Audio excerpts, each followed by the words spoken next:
Hola, buenos días a todos. Soy Maite Sáenz de Observatorio de Recursos Humanos. Muchísimas gracias por conectaros a este nuevo webinar que en esta ocasión organizamos con el Instituto de Ingeniería del Conocimiento.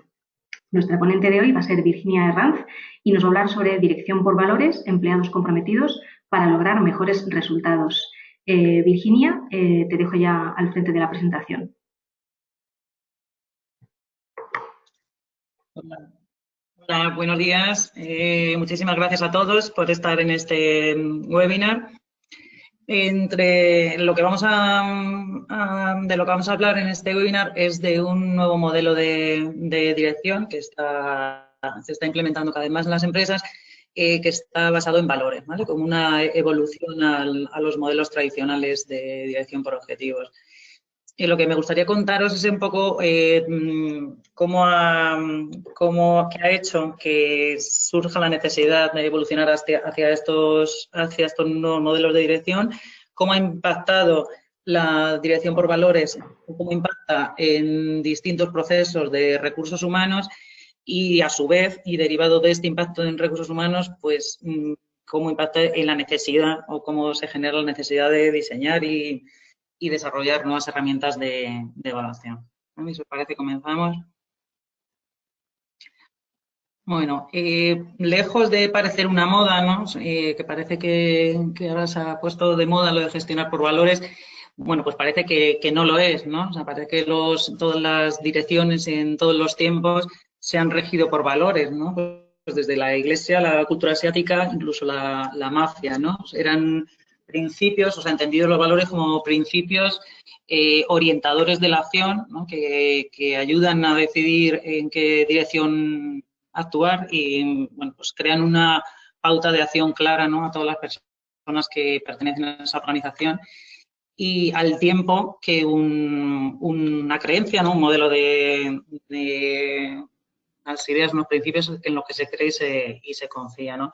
Pero ahora esta gestión por valores se ha trasladado a las empresas, ¿no? ¿En qué sentido o qué motivos han impulsado a las organizaciones a evolucionar hacia nuevos modelos de dirección? Pues bueno, básicamente el impacto de la globalización, ¿no? ¿En qué medida? O sea, ¿qué cuatro aspectos entendemos que ha impactado y que exigen del empleado, ¿no? En cuanto a la estructura de la organización, vemos que se requiere ya el papel del líder, es un líder transformador, no es un líder director, no es un líder que tiene que facilitar el cambio, por lo tanto se exige más participación por parte de los empleados en todas las acciones y en las decisiones, ¿no? La necesidad también de empoderar a los empleados para que asuman su mayor responsabilidad sobre su puesto, con lo cual les va a exigir, va a requerir mucha más autonomía por parte de estos, una mayor orientación al cliente, ¿no? Que se ve al final reflejada en la competitividad a la que nos enfrentamos, y sobre todo estructuras planas, no tan jerárquicas, donde se fomenta mucho más la colaboración y la participación y donde hablamos de inteligencia colectiva. Bien, pues estos cuatro motivos han impulsado la necesidad de evolucionar hacia modelos de dirección basados en valores que exigen mucho más compromiso por parte del empleado que el que se requería tradicionalmente, ¿no? Sumado eso a los nuevos perfiles profesionales y perfiles de empleados, ¿no? Unos valores perdón, claramente distintos a los que han prevalecido hasta hace pocos años. Y hablando de compromiso, me gustaría comentar un estudio que en el 2005 realizaron sobre el barómetro del compromiso en España, Tatumi Meta 4, ¿no? Si nos habla del papel del compromiso. ¿Por qué? Porque la primera pregunta que nos podemos hacer es, bueno, ¿merece la pena, es rentable invertir en compromiso, invertir en mejorar el compromiso de los empleados? Bueno, pues los datos de este estudio nos dicen tres cosas importantes, ¿no? En primer lugar, que el nivel de compromiso de los españoles se sitúa en 64 sobre 100, ¿no? Lo cual nos indica bueno, que todavía hay un trabajo ahí que hacer, ¿no? Y hay que se puede recorrer todavía un largo camino hasta llegar a un máximo, ¿no? Hay que hacer algo. Por otro lado, que los profesionales con un alto nivel de compromiso, de media, solo representan un 42%, ¿no? De la población encuestada, Con lo cual, pues en términos así coloquiales, podemos decir que solo un 42% de los empleados españoles están tirando del carro de sus empresas, ¿no? Están empujando para que eso salga de la mejor manera posible. Y una cosa muy importante es que en el estudio, ¿no? Un hallazgo del estudio es que hay 3 factores que están impactando de manera decisiva en el compromiso. Uno es la identificación con los valores corporativos de la empresa, otro es la sensación de desafío. Perdona un momento, voy a ocultar esto. La sensación de desafío del propio puesto y la sensación de disfrute, o sea, el disfrute que experimente el profesional en la realización de su trabajo, ¿no? Bueno, pues bien, de estos 3 factores que están motivando, impulsando el compromiso y la mejora del compromiso, pues se deriva que una de las prácticas, de las mejores prácticas para reforzar el compromiso de los empleados, que encabeza la lista, es implementar valores, ¿no? De manera que consigamos que los empleados estén más identificados con los valores que comparte, con los valores que expone y pretende esperar su empresa, ¿no? ¿Cómo se devuelve, cuál es el retorno de la inversión en compromiso? Bueno, se ve reflejado en un mayor volumen de ventas o de facturación, dependiendo del sector, y una mejor satisfacción por parte de los clientes, la experiencia de clientes. En contra, la falta de compromiso se ve reflejada en mayores tasas de absentismo y rotación no deseada, ¿no? Con lo cual, pues bueno, todo esto cuesta mucho dinero, por lo tanto sí que parece que es rentable. Hasta ahora hemos hablado del impacto en la organización, ¿no? A nivel de estructura organizativa, pero en concreto en gestión, en recursos humanos, ¿cómo ha impactado la globalización? Pues sí que parece que hay 3 nuevas tendencias que están afectando a nuevas formas de evaluar, nuevas competencias y nuevas formas de entender los procesos de recursos humanos, ¿no? Que se crean también nuevas herramientas. Por un lado, estamos hablando y vamos a hablar ahora más de valores, ¿no? Derivados de esta complejidad y exigencia del entorno. Luego hay otro constructo que se está hablando también mucho ahora, que es el Learning Agility, que viene derivado del cambio y la incertidumbre a la que se enfrenta cada día el profesional en una empresa, independientemente del sector y del tipo de actividad, ¿no? Parece ya que lo que nos ha servido para desempeñar bien nuestro trabajo hasta ahora, pues no nos vale en el día a día, ¿no? Porque cambian continuamente los trabajos, las situaciones son nuevas cada día y son cada vez más difíciles, ¿no? Entonces, el Learning Agility es esa habilidad que nos permite aprender de cada experiencia nueva, aprender de cada experiencia compleja y saber diferenciar y extraer las pequeñas diferencias que hay entre esa situación y una nueva, ¿no? a la que nos enfrentemos. Está relacionado con esa agilidad para aprender de cada reto, ¿no? Este constructo se está erigiendo como indicadores de potencial, ¿no? Con lo cual ya también nos da idea de que la evaluación del desempeño no merece la pena a lo mejor mucho ya evaluarla en un puesto y en una situación dada, ¿no? Sino en nuevas situaciones, ¿no? Para ver cómo se desenvuelve la persona. Y bueno, y una tercera tendencia que son las competencias digitales, pues derivadas de la necesidad de desenvolverse el profesional en un contexto y en un modelo de negocio digital.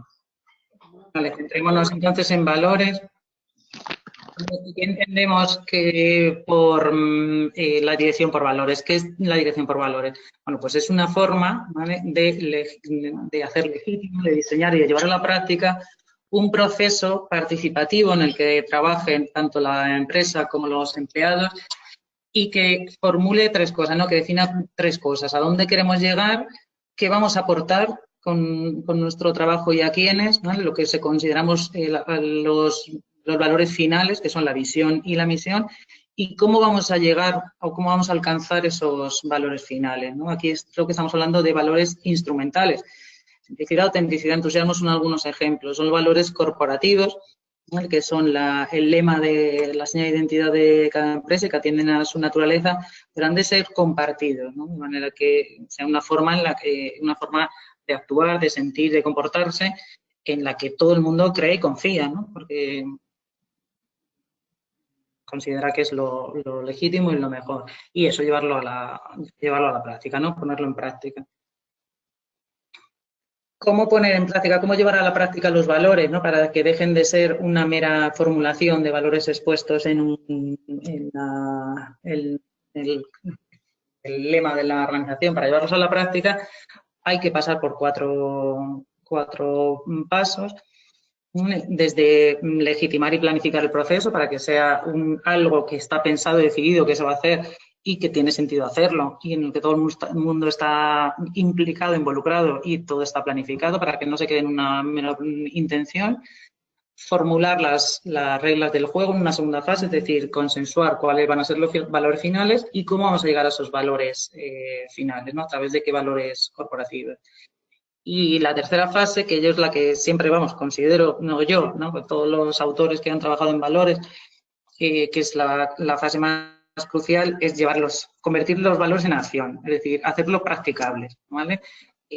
Vamos a ver qué valores queremos transmitir a nuestros colaboradores y cuáles creemos que han de ser los valores instrumentales que nos definan, pero a qué prácticas, a qué tipo de decisiones, a qué acciones se traducen esos valores para que se puedan observar y practicar en el día a día. Y una tercera fase que pasaría por irlos evaluando de forma periódica para ir corrigiendo desviaciones entre comportamientos que no están alineados con los valores que se defienden. Así, de manera muy resumida. Esto va a impactar algo más adelante en distintos procesos de recursos humanos en los que va a requerirse, van a necesitarse herramientas de medida para evaluar internamente y para evaluar externamente, pues de cara a seleccionar candidatos que vayan a ajustarse y vayan a encajar en la cultura organizativa. En el Instituto de Ingeniería del Conocimiento hemos desarrollado, pues ahora me gustaría contarlo un poquito, una herramienta para evaluar valores porque sí que nos estamos encontrando con esta demanda, ¿no? Es algo muy, muy intangible, muy parecido a las creencias, muy parecido a las actitudes, muy parecido también en ocasiones a las competencias, pero sí que tiene matices particulares. Y necesitamos contar con herramientas que nos permitan medir de manera fiable y objetiva los valores a través de los comportamientos, ¿no? Y herramientas que ayuden en los procesos de recursos humanos a tomar decisiones de manera objetiva. ¿Con qué objetivo nace el diseño de una herramienta de evaluación en valores? Pues con dos objetivos muy claros. Uno es identificar los valores, es decir, vamos a medir valores, a ver qué valores existen en las personas, qué valores existen en la organización y qué valores coexisten, y para medir el impacto, es decir, para ver cómo esos valores se están traduciendo al comportamiento y ver qué comportamientos hay que corregir, ¿no? Que no están claramente alineados con esos valores en distintos momentos, como medida complementaria para medir el desempeño o bien para medir prácticas de la organización. Si diseñamos determinadas prácticas para comunicar valores a nuestros empleados, para clarificarlos y para que los lleguen a interiorizar, tendremos que medir el impacto de esas acciones, es decir, si están teniendo el impacto deseado y si esa comunicación ha llegado a calar en los empleados. Esos son los objetivos generales. Y en cuanto a procesos de recursos humanos, ¿en qué puntos o en qué tipo de procesos lo vamos a poder hacer? Vamos a necesitar hacer una evaluación por valores. Lo que parece más sencillo y más evidente es en selección, ¿vale? Que es lo que veis aquí reflejado. ¿Para qué? Pues para identificar perfiles idóneos al puesto, ¿no? Más que al puesto, a la organización, ¿no? A ver qué sistema de valores tiene el candidato, cuáles son sus valores y si esos valores son coherentes o al menos pueden convivir con los resultados de la empresa. Y así podemos saber si ese perfil de valores, igual que un perfil competencial de toda la vida, va a encajar en nuestra organización. Esto lo podemos hacer, ahora lo veremos más adelante, preguntando directamente cuáles son sus valores o obteniendo esa información, o sea, deduciendo cuáles son sus valores a través de los comportamientos que esa persona manifiesta. Y en evaluación interna, básicamente en tres procesos, ¿no? Como apoyo a un proceso de implantación de un modelo de valores, ¿vale? En distintos pasos, pues para formular o tomar medida de qué valores son mayoritariamente representados o son más prioritarios para los empleados, para evaluar el impacto de prácticas de comunicación, como comentábamos, o para medir la coherencia de acción. Es decir, nos estamos encontrando con comportamientos entre nuestros empleados que reflejen los valores que deseamos, ¿no? Los valores que hemos formulado y que creemos que consideramos que son importantes para cumplir con la misión de nuestra organización y pues, para identificar gaps y establecer las medidas correctoras necesarias. En gestión del compromiso, pues también como una medida de compromiso y grado de identificación del empleado con los valores corporativos, con lo cual también nos dará indicación, nos dará mucha información acerca de los riesgos de rotación y de abandono. Y en desempeño de formación, sobre todo al estar evaluando valores a través de comportamientos, ¿vale? Podemos recompensar aquellos comportamientos que los empleados están emitiendo y que están reforzando los valores, ¿no? Que van en línea, al tiempo que podemos formarles o reconducir aquellos comportamientos que no están claramente alineados. ¿Vale? Para el diseño de la herramienta de valores hemos trabajado con distintos modelos teóricos acerca de valores, desde los más clásicos como el de SWOT hasta otros más actuales como el de García y Dolan. ¿Vale? ¿Para qué? Para ver, pues bueno, desde qué teorías o desde qué punto de vista se trabajaban los valores y con qué finalidad, ¿no? Y entonces, pues bueno, sí que sacamos 3 conclusiones claras que nos han ayudado a configurar nuestro propio modelo de evaluación. De las teorías más clásicas, como las de SWOT, que al menos hemos conseguido tener un listado de valores que es universal, o sea, que universal en el sentido de que puede darse en cualquier tipo de organización y en cualquier cultura, ¿no? O sea, que es poner unos nombres que sean universales a cosas pues tan intangibles, tipo creencias, tipo sobre las que hay tan poco consenso, ¿no? Entonces, bueno, hemos configurado un modelo de 25 valores que consideramos que pueden ser universales. Del modelo de Valderrama hemos adoptado la idea de cómo esos valores han de ser complementarios, por ejemplo, en los equipos, cómo detrás de cada valor hay una persona adopta un determinado rol en un equipo, lo hace actuar de determinada manera en función de sus valores y cómo no son excluyentes unos de otros ni unos son mejores que otros, sino que a veces tienen que convivir y tienen que ser complementarios. Y luego, pues, del modelo de García y Dolan, sobre todo, pues lo que es la estructura de cómo esos valores conviven, ¿no? Donde comparamos, lo comparan a través del ejemplo de la familia, ¿no? En una familia, pues, hay valores y hay intereses más pragmáticos, hay intereses más sociales, que tienen que ver más con la relación con el exterior, y hay intereses más emocionales y más personales, que son los más intrínsecos a la familia, ¿no? Vale, bueno, pues los 25 valores, como os comentaba, ¿no? Los hemos organizado en torno a los 3 ejes, de manera que hay valores de naturaleza personal, valores de naturaleza más pragmática económica y valores de naturaleza más social. ¿Pero qué nos dice esta teoría? Pues que entre estos 3 ejes siempre va a predominar uno de manera natural, ya sea el personal o el económico o el ético, y en unas organizaciones predominará uno en función de su naturaleza y de su misión, y en otras predominará otro, ¿vale? Y en la persona predominará un eje y puede que en la organización predomine otro, ¿no? Pero sí que lo que nos dice también es que tiene que haber cierta congruencia entre cómo está formada esa figura en el empleado y cómo está formada en la empresa, y tiene que haber cierto equilibrio entre los 3 ejes, de manera que pues todos los intereses, tanto de la persona como de la empresa, puedan estar representados de alguna manera, ¿no? Al menos en un mínimo. Bueno, estos son los 25 valores que evalúa Podium, la herramienta de evaluación. Y bueno, el trabajo, yo creo que el valor añadido que le otorga la herramienta de evaluación es que esos 25 valores se convierten en 84 evidencias de comportamiento. Es decir, 84 formas de observar si esos valores están presentes en una persona y en la organización, ¿vale? De comportamientos paralelos que nos dicen que a través de qué evidencias, de qué tipo de decisiones, de qué tipo de acciones se representa el valor poder, el valor logro, el valor bienestar, independientemente ya del nombre, ¿no? Porque siempre ha generado en este terreno mucha confusión o falta de consenso o de universalidad el tema de las etiquetas, ¿no? Desde el punto de vista que en el momento que ponemos a algo, una etiqueta, pues una persona puede entender una cosa y otra, ¿no? Eso lo sabemos. Entonces, el hecho de transformarlo en comportamientos, pues sí que lo hace ya algo más objetivo.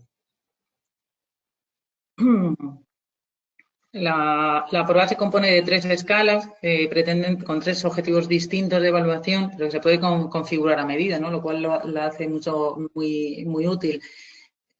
Se puede configurar en función de las necesidades. Si deseo conocer qué percepción tienen mis empleados acerca de cómo encajan en la empresa, en los valores de la empresa, y lo cual me da idea también del posible riesgo que tengo de rotación o, por el contrario, de compromiso, utilizaré la primera escala, que es la escala de percepción de ajuste. La segunda escala, ¿para qué me va a servir? Para evaluar los valores, para medir valores, para decir cuál es el sistema de valores que tiene esta persona como empleado o como candidato, ¿vale? Para ver si ese sistema de valores, esa jerarquía, está en línea con los valores corporativos y en qué medida encaja o no. Y la escala 3 es la escala que mide coherencia, de manera que nos permite evaluar hasta qué punto el comportamiento de una persona, de un empleado o de un candidato está alineado con determinados valores, con los valores que forman la cultura, con los que queremos que encaje. Y nos va a permitir conocer pues, las desviaciones o desajustes que hay.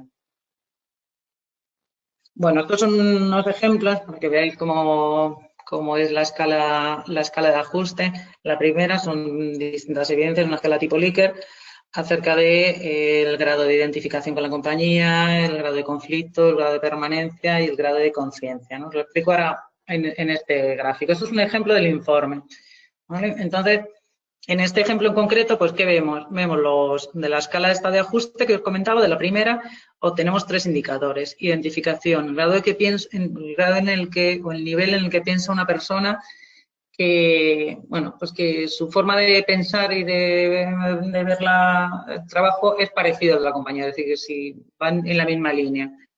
El segundo identificador es conciencia y nos habla del grado en el que los empleados conocen y tienen interiorizados los valores corporativos, ¿sí? Lo cual también le da mucha idea a sus empresas de decir, pues no estamos comunicándolos bien o no los estamos traduciendo bien a prácticas porque no se han entendido estos valores, al menos no se han entendido a través de la práctica. Y el tercer indicador de ajuste, que es la permanencia, el deseo expreso de permanecer en esa empresa durante al menos pues, a medio plazo. Y el cuarto indicador que se extrae de esta escala es el nivel de conflicto, es decir, ya independientemente de que mis valores sean parecidos a los de mi empresa, pueden ser parecidos o no, pero cuando ya entran en conflicto, es decir, lo que quiere mi empresa va en contra de lo que a mí me parece importante y deseable, ahí es cuando existe riesgo de abandono. Mientras que los otros 3 indicadores que vemos en verde están relacionados con la satisfacción con la alta satisfacción y el compromiso. Las escalas 2 y 3, podéis ver un ejemplo aquí. Lo que le pedimos al evaluado es que elija qué 7 valores son los que mejor les representan, cuáles cree que son los más importantes y que los ordene en un ranking de 1 a 7. De ahí extraemos la similitud entre esa jerarquía y la jerarquía de valores de la empresa. Y luego, a continuación, la escala de coherencia, a partir de la jerarquía de valores, extrae y le presenta las evidencias de comportamiento alineadas a esos valores. Con lo cual, ya a través de una escala de frecuencia, vemos en qué medida esa persona está siendo coherente con aquello que dice que es importante. Y con aquello que defiende como importante, ver si realmente lo lleva a la práctica o no. Y el informe lo que nos... Perdona, Virginia, quería hacerte una pregunta al hilo de esta última slide. ¿Hay algún elemento de contraste que vaya más allá de la autoevaluación? En la propia herramienta, en la propia escala, no. No, lo que hemos utilizado en una experiencia que hemos realizado hace poco en la herramienta no se utiliza la autoevaluación, Ujú, además de su percepción y de la percepción que tiene de la organización. ujú. Luego, lo idóneo es contrastar la información que se extrae de este informe en una entrevista de contrastación personal, ¿vale? Vale. Pero bueno, Ujú. sí nos sirve en este punto para tener una idea del perfil, ¿no? Es decir, bueno, pues qué es lo que está dominando y sobre todo qué eje está dominando en esta persona. ¿Va a ser un candidato que va a encajar en esta, por ejemplo, ¿no? En este caso? ¿Va a encajar esta persona en mi empresa si todos los valores que tiene son de carácter pragmático y económico? Y esto, Ujú. imaginaos que esto es la Cruz Roja y esto es una empresa con valores predominantemente de tipo social y Ajá. ético, pues parece que no, ¿no? Entonces, pues bueno. Vale, eh, gracias.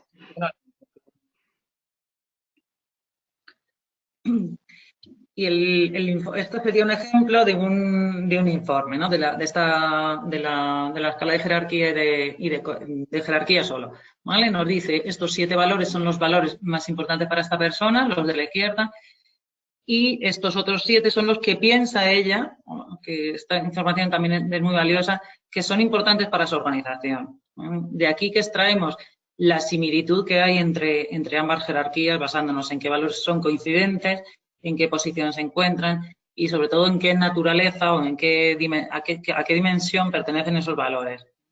Pues como veis en el gráfico de abajo, pues parece que en este caso en concreto, este evaluado, a pesar que no coinciden muchos valores en las dos escalas, pero sí que hay una gran similitud de cómo están representados los ejes, ¿no? Pues predominan en ambos el eje económico pragmático, ¿no?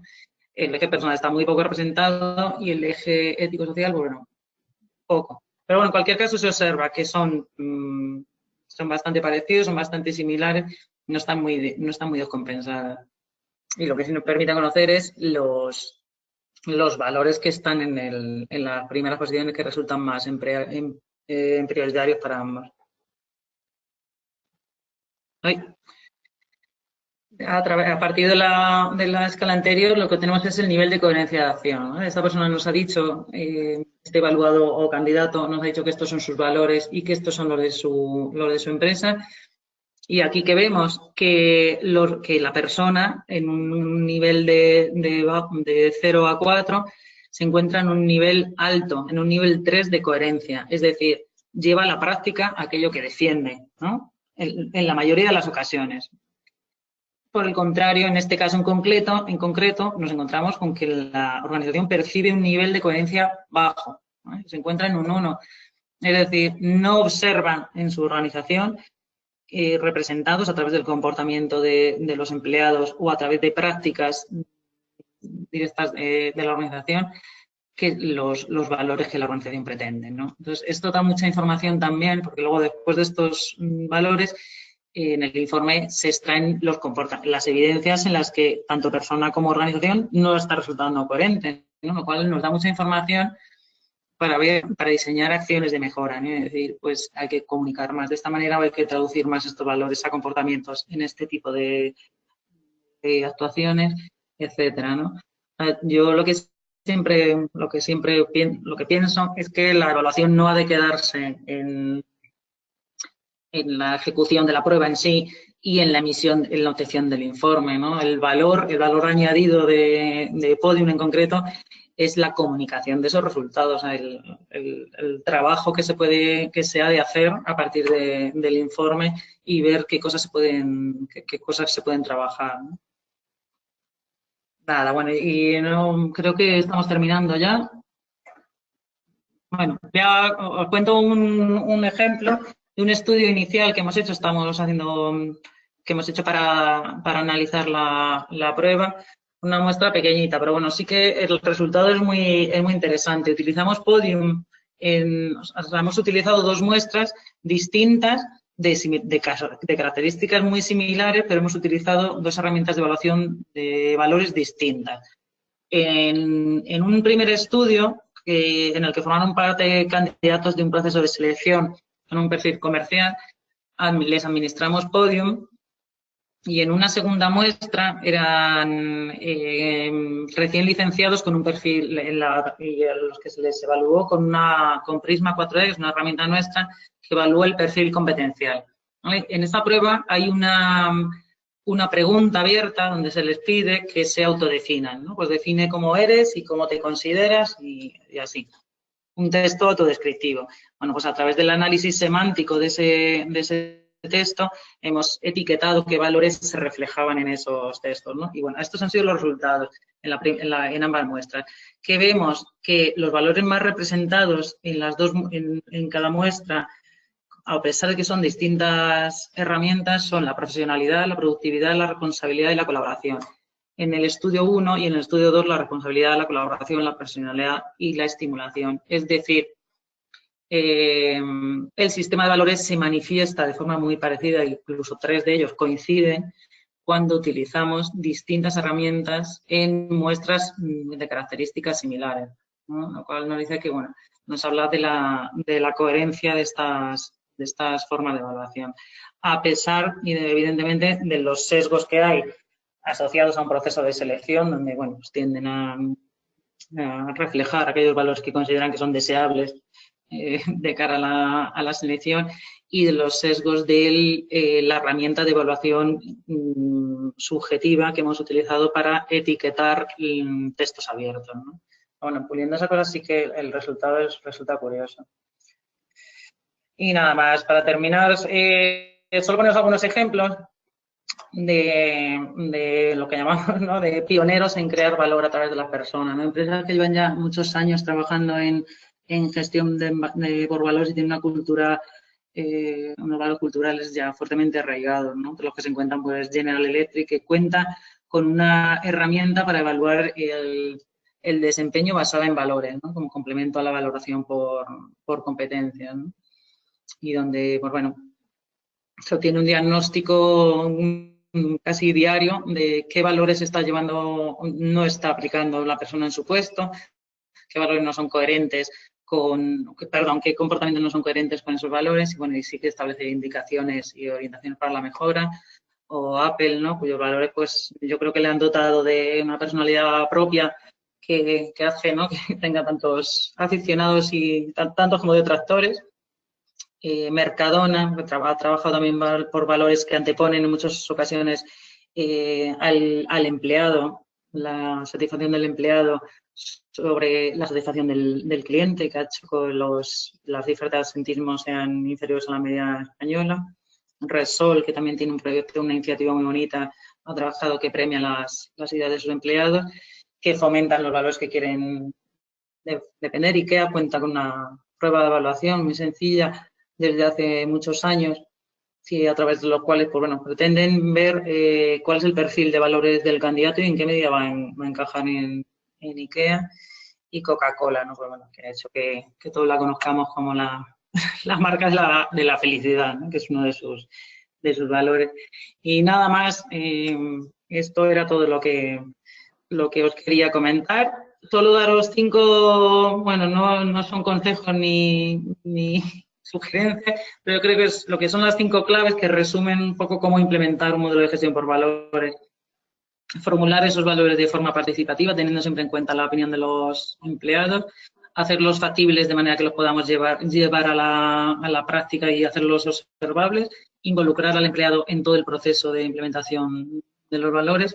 Comunicarlos con mucha claridad para que los podamos interiorizar bien los empleados, y medir el impacto de cada práctica, ¿no?, para ver si eso se está llevando a la práctica correctamente. Y nada más, muchísimas gracias a todos por asistir a este webinar, que espero que os haya resultado interesante. Por supuesto, Virginia, la verdad es que ha sido, por lo menos por mi parte, un placer saber que se puede aterrizar la gestión por valores, que se pueden utilizar herramientas que nos ayuden a trasladarlo a toda la organización y a medir, además, todo lo que hacemos en ese ámbito. Me están llegando ya algunas preguntas y voy a empezar por la primera de ellas, si te parece, ¿vale? En este caso dice, a priori, ser observado, poniéndonos en la piel de un empleado, ¿vale? Ser observado en valores puede suscitar reticencias. ¿Cómo animar o cómo incentivar el uso de la herramienta entre los empleados? Bueno, desde el principio la herramienta sí que insiste por un lado, insiste en cuanto al diseño, mucho en que no hay, por supuesto, respuestas correctas ni incorrectas, que se trata de Ujú, distintas formas de pensar, sentir y actuar, pero que en ningún caso eso va a llevar asociado una calificación. O sea, ujú, no hay valores más correctos que otros. Todos están formulados de manera que son todos deseables. No son valores que cualquiera puede elegir o no, pero son todos a priori deseables. Y en tercer lugar, yo creo que la clave es traducirlos, como decías, ¿no? A comportamientos. O sea, si tú evalúas comportamientos, la gente se sienta mucho más segura que si le preguntas acerca de qué piensa, acerca de o valoraciones o actitudes, ¿no? El comportamiento siempre es mucho más fácil, más objetivo de evaluar y ujú. más asertivo, ¿no? Bien. Otra cuestión. Nos preguntan en qué procesos de recursos humanos se está demandando más este tipo de evaluación por valores y para qué. Eh, yo creo que ahora lo que más se está utilizando, donde más se está utilizando es en selección, ¿vale? Cada vez más está interesando a los responsables de recursos humanos saber en qué medida un candidato, como comentábamos antes, ¿no? En qué medida un candidato va a encajar en un puesto y en una organización, ¿no? Además de, por supuesto, saber otro tipo de cosas, ¿no? Más a nivel técnico, más a nivel competencial, ¿no? Pero sobre todo en selección es donde más se está utilizando. Hemos trabajado hace poco, hemos hecho un proyecto muy bonito en el que van a implementar una herramienta de evaluación en selección y lo que han hecho primero es evaluar, utilizarla internamente. ¿Para qué? Para ver qué perfil entre los más comprometidos de su organización, cuál es su perfil de valores y diseñar un perfil idóneo con respecto al cual contrastar en selección, ¿no? Bueno, este tipo de iniciativas se están implementando y se están demandando cada vez más. Es cierto que hay un camino largo todavía por recorrer. Sí, pero por ejemplo en el área de desarrollo y de promoción, yo creo que tiene un valor realmente elevado porque te ayuda a identificar perfiles cuyos valores realmente están alineados con cómo se quiere hacer crecer el negocio y los cómo hoy en día son muy importantes. Sí, sí, por supuesto, ¿no? Y de cara a la formación y el desarrollo también. Lo que pasa que eso es en empresas o en organizaciones en las que ya hay un modelo de valores muy implementado desde hace Claro. tiempo, ¿no? Y se lleva trabajando sobre ello. Y esto, pues, todavía no, desgraciadamente, todavía no ha llegado a todas las organizaciones, ¿no? Entonces, en la selección parece siempre que es un proceso más o un estadio más inicial, ¿no? Entonces, bueno, vamos a ver cómo encajan y luego ya pero sí, efectivamente en promoción se utiliza mucho. Ujú. Y retomando lo que estás comentando ahora, es cierto que las organizaciones siempre se han regido por valores mejores, peores, más amplios, menos amplios, pero ¿por qué ahora surge la necesidad de pivotar esta gestión desde el área de recursos humanos? Porque, bueno, yo lo que vemos, no, lo que parece cierto, ¿no? Es que los modelos tradicionales basados en competencias que se han utilizado y se siguen utilizando de forma más mayoritaria, ¿vale? Parece que se están quedando, que son insuficientes. Es decir, Ujú. no es que no valgan, ¿no? Y de hecho la evaluación por valor, la gestión por valores no da de sustituir aún, ¿no? Ni yo creo que nunca a la gestión por competencias, pero sí es un complemento necesario. ¿Vale? ¿Por qué? Porque estamos exigiendo cada vez más al empleado y porque los empleados son distintos, ¿no? Los perfiles profesionales son distintos a como eran de forma más tradicional. Entonces eso requiere escarbar en otras cosas. O sea, ya no Ya. cómo trabaja esta persona, qué competencias tiene para hacer bien su trabajo, sino además qué cosas son importantes para ella. Y vamos a intentar que lo que es importante para él sea también para el empleado, sea también para la empresa. Es decir, ya parece que se necesitan cosas que con las competencias pues nos quedan un poco más cortas. Ujú. Lo que sí que es cierto, y esto es otra pregunta que nos llega, es que este tipo de herramientas hay que implementarlas siempre de la mano de una estrategia muy definida detrás, que permita contrastar y evitar la perversión de las propias plataformas, que puede ser. Sí, sí, sí, sí, por supuesto, Ujú. por supuesto. De Y acuerdo. vamos, y en un proceso pues bien planificado y bien formulado. Y no sirve de nada. El otro día lo veíamos en un caso concreto y yo le decía, vamos a ver, es que esto no es como evaluar, por ejemplo, el nivel de inglés. Claro. Evalúas el nivel de inglés y te sale una puntuación pues, de 0 a 100 y es lo que es, ¿no? Esto hay mucho más detrás y tienes que evaluar con un propósito muy claro y de una forma muy clara y sobre todo saber interpretar los resultados muy bien, ¿no? O sea, porque no es fácil decir, bueno, y ahora yo con este perfil de valores, ¿qué hago? ¿Esto Claro. qué se parece al mío? ¿Qué me sirve? ¿Qué no me sirve? Desde luego. Pues mira, ya para ir acabando, la última. ¿Tenéis alguna experiencia real de evaluación con la herramienta y con qué Ay, te he resultados? perdido. Ah, ¿no me oyes? Ahora ¿Sí? sí. Ah, vale, Sí, no sí, ahora sí. te preguntaba si habéis tenido alguna experiencia real, me imagino que sí, con la implantación de la herramienta y qué resultados habéis obtenido. Sí, bueno, lo que he comentado hace poco, ¿no? Hace unos minutos. La hemos utilizado sí, en una empresa pequeñita para ver, para comparar el perfil de valores de Ujú, empleados sobresalientes, ¿vale? ujú, Para tratar de compararlo con cómo se ajusta con el perfil de valores de candidatos. Y bueno, los resultados han sido muy interesantes porque además en la evaluación de los empleados sí que había muchísimas coincidencias entre sus valores y los ujú. valores corporativos, ¿no? Con lo cual, bueno, pues parecía que eso sí que estaba bien interiorizado y era un perfil hacia donde hay que apuntar, ¿no? De manera que todo el que entrara en esa empresa, pues parece que se ha de parecer en cierta medida bastante a ese perfil. Ujú. Pues vamos a llegar ya al final. Te doy las gracias porque de verdad ha sido una exposición muy clara y sobre todo esperanzadora en un mundo en el que todo se mide. Hablar de valores que aunque también se pueden medir, pero hablarlos y creer en ellos es lo que os digo, es sobre todo esperanzador. Muchísimas gracias, Virginia. Muchísimas gracias también a todos los que nos habéis seguido. Disculpad el retraso inicial por cuestiones técnicas, como suele pasar en estos casos. Y les recuerdo a todos que van a poder recibir la presentación de Virginia así como visualizar el vídeo resumen del webinar en nuestra página web. Y cualquier cosa que necesiten, tanto el IC como el RH estamos a vuestra disposición. Un abrazo y muchas gracias. Hasta la siguiente. Gracias a todos. Adiós. Gracias, Maite. Adiós.